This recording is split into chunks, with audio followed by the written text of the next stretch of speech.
નમસ્કાર દર્શક મિત્રો, સિનોર સમાચાર ન્યૂઝ સાથે હું છું આપની સાથે પાયલ બાંભણિયા। તો જોઈએ આજના મહત્વના સમાચાર વડોદરાથી। વડોદરા શહેરના પાયલી વિસ્તારમાં સગીરા સાથે ગેંગ રેપનો બનાવ સામે આવતા ચકચાર મચી જવા પામી છે। એક તરફ ગુજરાતમાં બહેન દીકરીઓ સૌથી વધુ સલામત હોવાના બંગા ફૂંકવામાં આવે છે, બીજી તરફ દિવસે ને દિવસે કાયદો વ્યવસ્થાના લીરે લીરા ઉડાડતા દ્રશ્યો એક પછી એક સામે આવી રહ્યા છે। ગુનાહિત તત્વોને જાણે કાયદાનો કોઈ ડર જ ન હોય તેમ અહીં છાસવારે બહેન દીકરીઓ પરના અત્યાચારોની એક બાદ એક ઘટનાઓ સામે આવતી રહે છે।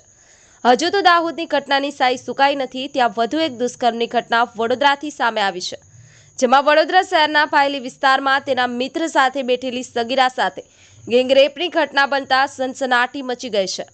ત્યારે વડોદરા તાલુકા પોલીસે ફરિયાદના આધારે કાયદેસરની કાર્યવાહી હાથ ધરી છે।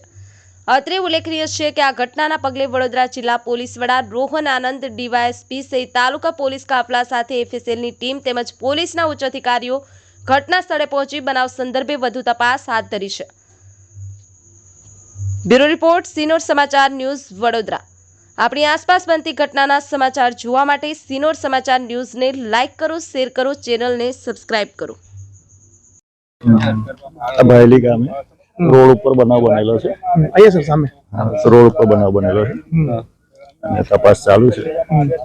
એક તૂટેલા ચશ્મા મળેલા છે, બરાબર ને? બીજી તપાસ ચાલુ છે। શું સર શું ઘટના શું બનાશે, શું માહિતી શું મળી છે તમને? હા, એટલે એક બળાત્કાર જેવું થયેલું છે, માહિતી મળે છે। અહીંયા શું પુષ્ટિ થઈ છે ગેંગરેપની કે રેપની? ના, એ હજુ તપાસ ચાલુ છે, એ મેડિકલ થશે ને પછી એફએસએલ શું તપાસ કરી? અહીંયા બનાવ સ્થળે જે કઈ એવિડન્સ હોય તે કલેક્ટ કરી। સેમ્પલ શું કલેક્ટ કર્યા છે આપણે? કેટલા સેમ્પલ કલેક્ટ કર્યા છે? હજુ બધું ચાલુ છે।